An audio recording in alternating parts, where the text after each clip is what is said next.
Hey, ladies and gentlemen, welcome back to the channel. As always, it is Nick here, back with your daily crypto news and analysis. And today we are going to be talking about Ripple and XRP. And with that being said, let's just dive in and let's start off with this tweet. So today we are going to be talking about the touchy subject, the flip the switch event. As we do look at something happening around the world of finance, one thing is clear. We are starting to see the major focus be put on cross-border payments and the evolution of our global financial system and global payment networks. We do see from Ripple, we're experiencing a seismic shift in finance. While cross-border payments are traditionally costly and slow, Ripple's Brendan Barry tells Financial Times how blockchain helps solve these challenges and drives a new era of global payments networks. And yes, we are seeing the evolution here. We are seeing a major shift around the world of finance. And we've been warning about this for a very long time. Listen, I remember initially speaking about XRP on this channel when I said that we will see an event at some point in time, right? At some point in time, we will see a major shift happen overnight around crypto and around finance. And listen, it's not going to happen immediately. It's not going to happen next week or next month or next year. But I do believe that it is going to happen. And when it does, nobody knows when it's going to happen. But when it does, everything is going to change. And it's not me trying to sell you on things or, clickbait or anything like that. No, we are going to see it. And it's going to be through things like the FedNow service or CBDCs and things like that are happening. And again, a lot of people have been saying like this new system is going to go live overnight. And I strongly believe that we will see an event happen where it changes everything, especially around financial technology and the world of finance. We do see over here how blockchain is driving the next era of global payments networks. A new dawn in finance is here, underpinned by blockchain and digital assets. And we do see a few things. So the intertwining of software and finance is rapidly driving the payments industry towards its holy grail of a seamless global banking ecosystem. This is the change, right? This is that major change. Now, a lot of people, as they do even say down here, believe that society has already realized the goal of this seamless, instant payment sort of system. And it's because of, as they do mention down here, Venmo, Cash App, even look at PayPal and things like that. So, everyone believes that we're already kind of in this world, but the problem is that we're not. We do see down here, banking is now software and software is banking. In other words, most people take a digital-first approach to interacting with money and finance. This indicates a shift in the way both the public market and the private sector view the finance industry. Banking is now software and software is banking. The providers of digital financial services are software companies that partner with banks and technology providers via APIs to embed financial products into an easy-to-use customer experience 1 degree removed from banks themselves. While revolutionary in its own right, this isn't better banking, but simply software innovation atop infrastructural ossification. And yeah, like when we look at the banking sector, we still have outdated rails. So, this is not changing the financial sector at all. We just see a slick interface doesn't mean faster banking. Many of these platforms have created a really sleek user interface that sits upon a domestic payment rail. That means the actual funds aren't hitting the rails until a consumer is trying to cash out. And that transaction can take days. A lot of what we call innovation in this space actually brings the consumer further away from underlying payment rails so that they get a fabricated or synthetic sense of improvement without actually fixing the underlying infrastructure limitations themselves.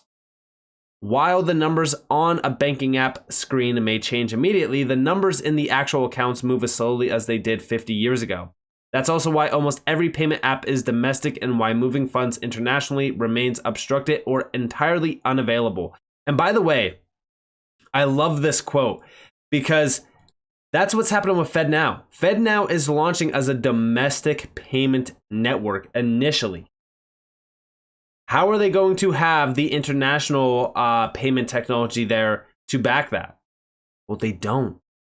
That's why we're looking at the technology providers on the back end. That's why we see a lot of those quotes. And we do see cross-border payments are costly, slow, and error-prone. And how are they going to fix this? Well, it's going to be through Ripple's solution. The core infrastructure needs an upgrade. We need a major upgrade to the system. And we do see down here, a seismic shift in banking has arrived. One example of how blockchain can be used to update global payment rails is by connecting different blockchains or tokens to enable interoperability. Once the confirmation for a payment is locked in between two parties, a corresponding amount of digitized assets, are used to actually move value between parties. Value in the form of digital assets moves over a blockchain network almost immediately and then liquidates into fiat currencies for payout via local rails.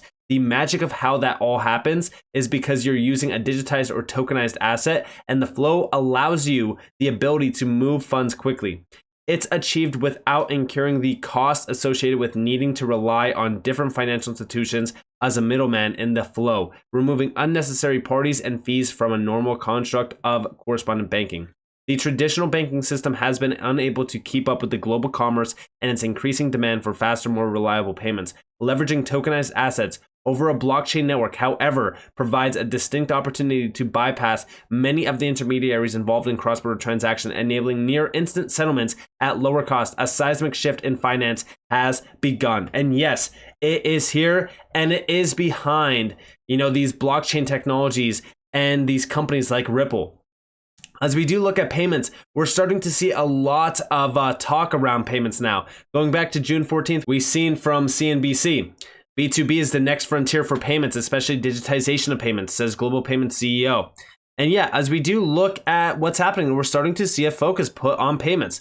That's why I believe the FedNow system is one to watch for, because just recently, July 6th, yesterday, big banks, New York Fed's innovation group see merit in digital ledgers for global payments. New York Fed's Innovation Center worked with Citi, HSBC, and other banks on the concept of a network for wholesale payments on a shared ledger. Finding the idea has potential benefits. And yes, I'm telling you right now, as we do see what's happening around this space, significant innovations are happening, and it's around some of the largest names out there. Now, one thing from this document, or I should say article, that really stands out to me is this down here.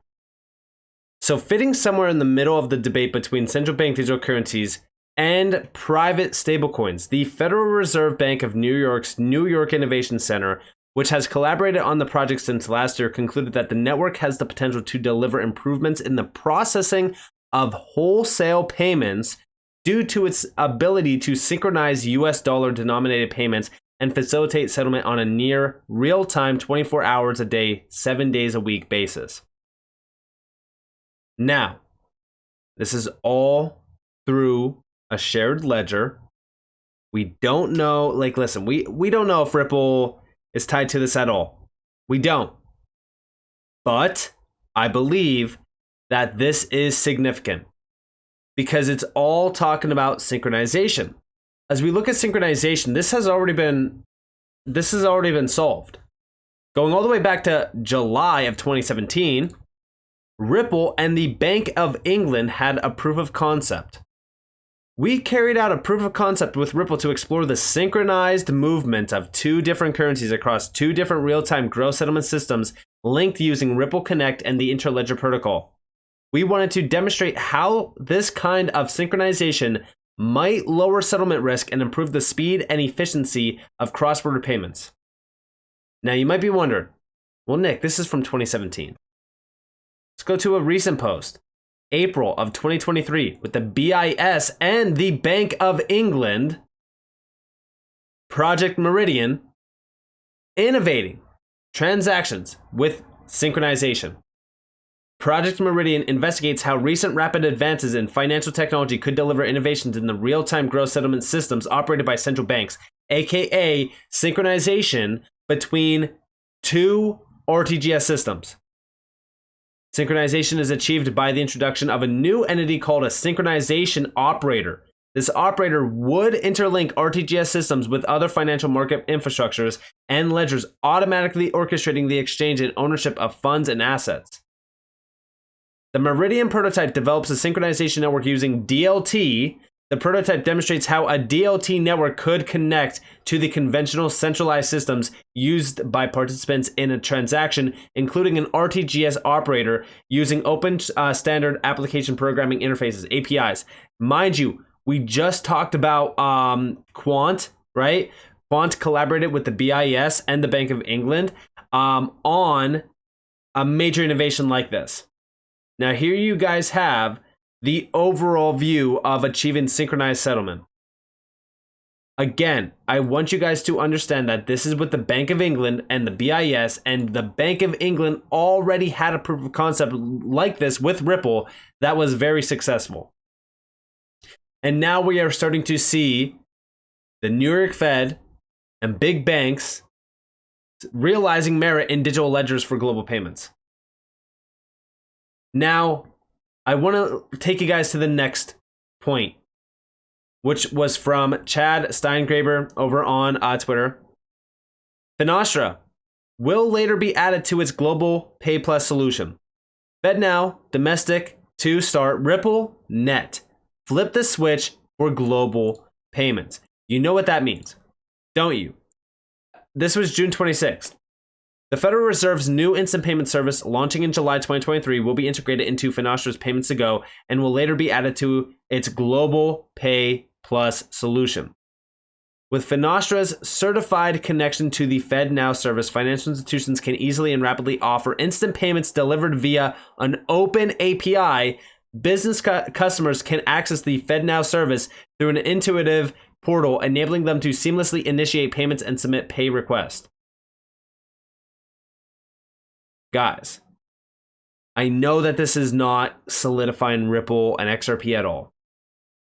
But in the past, we have seen documents around Finastra with Ripple. We've seen documents around, FedNow connections, or even just the Federal Reserve connections. And then again, the recent connections with APIs, with Quant. We already know that Quant does have the XRP ledger tied into the Quant system, meaning that the XRP ledger can be utilized. Around this, we know that the UK, the Digital Pound Foundation, a think tank organization, has been working with Quant and Ripple as well. I do believe that these two collaborating, these two are very complementary to each other, could very well be the key to streamlining and ultimately realizing synchronization between any RTGS systems. This flip the switch event could very well be the go live around these major networks.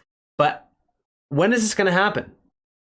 It is going to happen not instantly. It's not going to happen in weeks or months. It's going to happen in years. And I know people hate me saying that. I even said over on Twitter, the triple threat is XRP, XLM, and XDC. Yes, there are tons of great assets in the space like HBAR, Casper, QNT, and many others. Those first three, though, have a ton of connections to crucial players in the global system. I strongly believe that we will witness a utility boom around crypto. This is when tokens will truly become significant pieces of the global system. Documents, videos, articles, we have looked into everything. Breadcrumbs are everywhere, and we have been following them forever. We are either right and we become extremely wealthy, or we are wrong. I'm hedging my bets on being right. And yes, remember, this is all speculation still. But in my opinion, that flip the switch event is going to be when utility tokens are injected into the system and utilized properly. It's not going to happen instantly. We are still seeing the infrastructure being created. We are still seeing, regulatory frameworks being drafted. We still need regulations, but we are getting there. And when we look at Finastra, by the way, I even said, remember the saying, it all starts in London. Ripple has had a long-term connection / partnership with giant payment infrastructures like Finastra forever, all leading back to thousands of banks / financial institutions. They have been focused on London forever, and with the recent bills / moves coming from the UK, I'd say they are more than ready. Through documents, it's confirmed that XRP is being utilized by banks, but not nearly as much as you'd think. These types of connections / partnerships matter greatly, though. It confirms that Ripple combined with XRP is already connected and ready to go live with scale when the infrastructure / regulations are in place. This is what I mean by that flip the switch event. The SEC case shook many out of XRP, but time will be the biggest factor around shaking as many out as possible. The infrastructure and regulatory frameworks are in progress. We know this from many documents. It's only a matter of time before we start seeing bigger integrations happening and systems going live. We could be months away, but we are probably years away. Just being realistic. Focus on the end goal here. This is the largest technology innovation in history. An entirely new financial infrastructure is being created. These are innovations that will shake the system to its core and bring about an entirely new set of efficiencies like no other. This asset class is still in its infancy. I strongly believe that crypto will become a $100 trillion asset class in the future. I'm prepared for the journey ahead. And remember, I shared just recently Finastra with Ripple, and we already know that going back to October 9th of 2019 in London, that's when Finastra announced that they were working with Ripple. And just recently in April of this year, Stuart Alderati from Ripple said that Ripple is going to expand business in London as they did slam the SEC. London is the big area. The UK is becoming a crypto hub, and it really does all start in London. And just recently, we did see from the Digital Pound Foundation, Susan Friedman, head of policy at Ripple, talks about their activities in the UK and why London is the perfect environment to help foster a healthy and vibrant ecosystem for digital currencies. And check this out. Absolutely. So I am the head of policy at Ripple, and our goal is to advocate for policy frameworks globally that encourage the development of responsible ecosystems for crypto assets, including central bank digital currencies.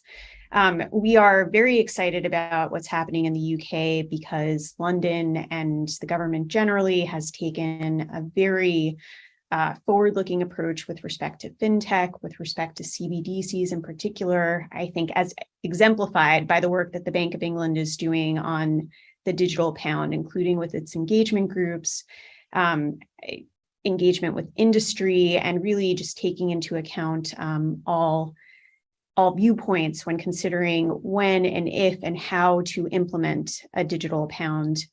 Ripple has an office in London. We're growing our footprint here, and we're excited to be part of, what we consider to be a really dynamic environment with respect to crypto in general. And again, it's all centered around the UK and London.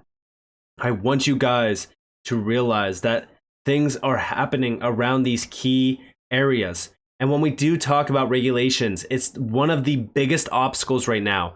But when we have regulations in place, when everything is in place, the infrastructure is there, regulations are there, it's going to be too late. And listen, I get it. People hate waiting. People hate waiting. On this tweet, I seen somebody respond. They said, and it all adds up to 47 cents. And I said, you could either be the group of individuals that focuses on short term, right? I said short-term price action, or the group that focuses on the connections and long-term value. Many sold Bitcoin for $1, $10, $100, or even $1,000. Everyone was blinded by short-term values instead of taking a step back and thinking about what could happen long-term. XRP has been around for over a decade. It has withstood endless amounts of FUD campaigns, SEC lawsuit, exchange delistings, and still remains in the top 10.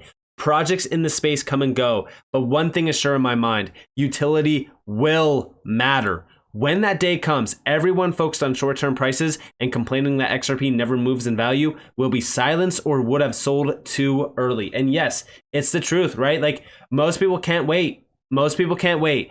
I've been hyper-focused on this space for so long. I've been hyper-focused on what Ripple is doing. I've been hyper-focused on what XRP is.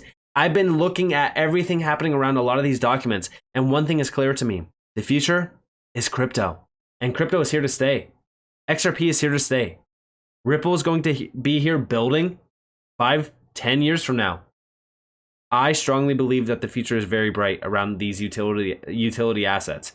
And with that being said, I hope that you guys enjoyed this video. If you guys did, definitely leave a like, subscribe, to notifications on if you guys have more free content. You guys are more than welcome to follow me on Twitter and join the free Discord in the description below. So I hope that you all have a beautiful day or a beautiful night. Wherever you guys are on this, beautiful, this has been Nick. Peace out, guys.